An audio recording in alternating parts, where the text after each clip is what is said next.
Hi everybody, Jeremy Siskind here. I'm the author of the Jazz Piano Fundamentals series, 3 great volumes. I basically have everything I know about jazz piano. I'm also the author of Playing Solo Jazz Piano, which contains kind of everything I know about solo jazz piano. And I've won some international solo jazz piano competitions. I'm also the author of the Solo Standards for Piano series, which has playable arrangements of great standard tunes. So check those out. But today I want to talk about symmetrical scales. What does it mean? How do they work? Why is it important? And then what are the various types of symmetrical scales? So let's dive in. Why wait? So I think it's useful when conceiving of symmetrical scales. Let's actually start with a symmetrical chord. Okay, so what symmetrical means here is that it's all made up of the same interval or interval pattern. And that's important because that means that the same pitches are going to repeat again and again if we start it in different places. Okay, so an example of a symmetrical chord is an augmented chord. Okay, so an augmented chord, like let's take C augmented, is made up of all major thirds. Right? Between C and E is a major third, between E and G sharp is a major third, and then, let's assume that we're going to go to that top note of C. Again, it's a major third. I feel like I'm going to play, oh, darling, please believe me. Right? Isn't that? Okay. Little Beatles for you Beatles fans out there. All right, so why is this important? So if this was C augmented, if we decide we want to go to E augmented and form an E augmented chord, we're going to create a major third. Will take us from E to G sharp. And then another major third will take us from G sharp to C. And I probably don't have to point out to you that these are the same 3 pitches in each chord, right? And so this chord, I don't want to say it has no root. I guess we could determine a root, but we could equally see this chord as C augmented or E augmented. And spoiler alert, if we started on G sharp and we form G sharp augmented, we're going to be using, again, major thirds, and we're traveling from the same notes, the same distances, right? And so we're just going to keep getting the same pitches over and over again. The scale most consistently associated with the augmented chord is the wholetone scale. And this is going to be the first symmetrical scale that we want to talk about. And the wholetone scale is made up entirely of whole steps. So you can see that that's a repeated interval. And it's a very simple repeated interval, right? So it's a whole step. What do you call it? You call it a tone, I guess. In England. It's not a quaver. Quaver is an 8th note. That is not a British accent either. Accents are not my strength, you guys. Okay, so between each of these notes is just one step. Let me make this bigger for you just in case. And so that means that if we're trying to find a whole tone scale starting on another note, we're going to get the same set of pitches. So this was, let's call it the C whole tone scale. But if we want to find the D whole tone scale, I bet you guys are way ahead of me. We're just going to come up with the same exact notes, right? Everything's just now shifted over. By the way, if you've never heard a whole tone scale, check it out. It's the dream sequence music, famously also associated with French composers like Debussy and Ravel. So that C whole tone scale is going to have the same pitches as D whole tone, as well as E whole tone, F sharp whole tone, G sharp whole tone, B flat or A sharp whole tone. Right? They're all going to have the same pitches because they all have the same distance between notes, which is exactly 1 step. And so I guess the question that we have to answer, thinking about the whole tone scale, is how many different sets of pitches make up whole tone scales? So we have one starting on C, but then we also have one starting on C sharp, right? C sharp, D sharp, F, G, A, B. This is a completely different set of pitches. And here, there are 6 pitches in each, so there's only 2 different sets of pitches that make up whole tone scales. Now notice just a little bit of my verbiage here. So I'm not saying that there's just 2 whole tone scales, because I do feel like it's useful to say C whole tone, F whole tone, B whole tone, G sharp whole tone, and like recognize that different whole tone scales like might fit with different chords, with different roots. So I like to distinguish for myself between saying, oh, there's 2 whole tone scales versus saying there's 2 different sets of pitches that make up any whole tone scale. Okay. Now you can probably already determine why this matters. Probably the first and most important reason is that we, like, using this information, we can be smarter practicers, right? Instead of buckling down and feeling like we have to, we have to spend time on 12 different whole tone scales, we can spend time on 2 different sets of pitches, right? Of course, we still have to get good at fingering. We still have to get good at knowing which set of notes are in there. And, we still have to do all the things that we do with scales. We still have to, be able to really leap around.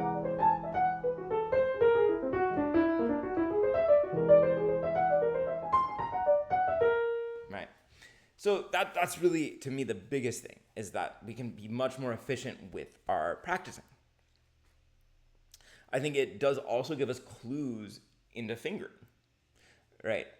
If we know how we want to, where we want to put the thumb on each scale, then we can start coming up with fingerings that are going to work even if we're starting on different places. We could have good insight into fingerings. I think it also gives us a little clue and leniency into naming. Naming symmetrical things is terrible because there's often a good argument for multiple different names. So I would just keep in mind that if somebody called a chord C augmented, they might have been thinking to themselves, well, it's also E augmented, it's also G sharps augmented, and they might have a really thought out reason. They might not. They might just be naming it after the lowest note. So, I wouldn't take naming of these chords too literally if you see them named. All right, so whole tone scale is one symmetrical scale. There's kind of 2.5 more. The other really big one for jazz musicians is the octatonic, or we could call it the diminished. And this one actually presents one more level of complexity, which is that it's not just one interval. It's actually alternating between 2 different intervals. These scales alternate between half steps and whole steps. And what this means is that we actually have 2 different octatonic or diminished scales starting on the same pitch. I forget if I said that these alternate between half steps and whole steps. And so one of them, the one that I just wrote while I was talking, starts with a half step. And so we call it the half whole. Some people call this the diminished dominant. I've heard that around. Or you start with the whole step. And we get the whole half, which really goes nicely with a diminished chord. So the half whole sounds like this. It generally goes with a dominant 7th, potentially with a flat 9.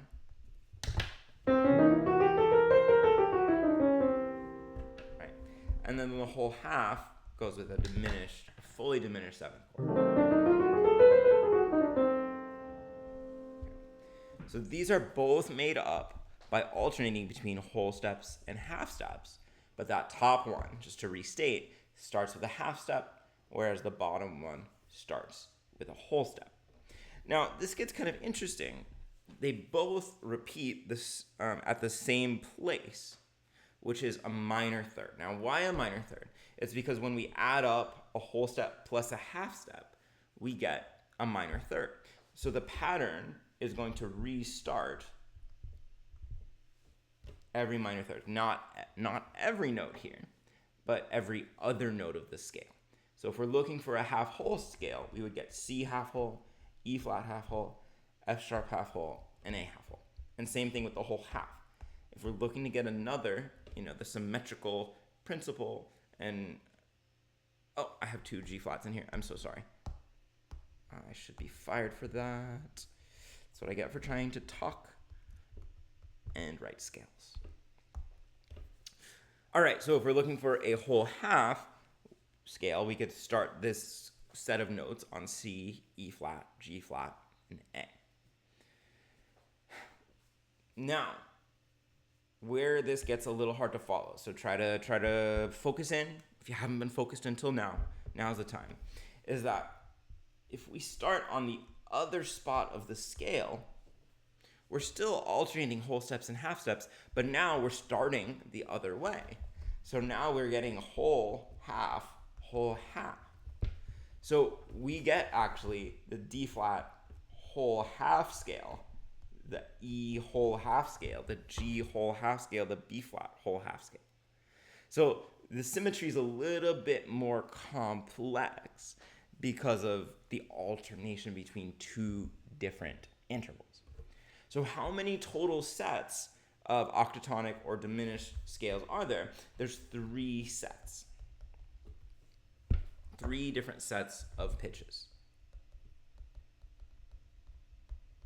So this is so fantastic because this goes with both a dominant chord and a diminished chord, right? So if you learn one set of pitches, you're getting 8 different notes that work with 8 different chords. Let me show you that. So the top scale there, the half whole, goes with C dominant, E flat dominant, F sharp dominant, and A dominant, plus D flat diminished, E diminished, G diminished, and B flat diminished, all of which are actually just inversions of each other because diminished 7th chords are a symmetrical chord. So there's only 3 sets of pitches. Each set of pitches can go with 8 possible chords. 4 dominant, 4 diminished. The last symmetrical scale that I want to show you is, as far as I'm aware, referred to as the augmented scale. This is probably the least used of the 3 symmetrical scales. And this also alternates. It's a half step plus, let me do this right. It's a minor third plus a half step.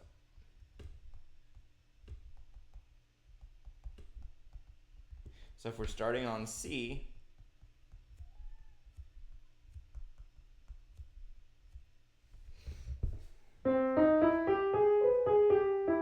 this is just a 6-note scale. The technical term is hexatonic. And this also, like the whole tone scale, goes with an augmented chord. One way you can view this scale is that you can see that we're hitting the 1, 3, 5 of an augmented chord, right? So C, E, G sharp. Oh, darling. Make up that augmented chord, and then each of the in-between notes is just a half step below the notes of that chord.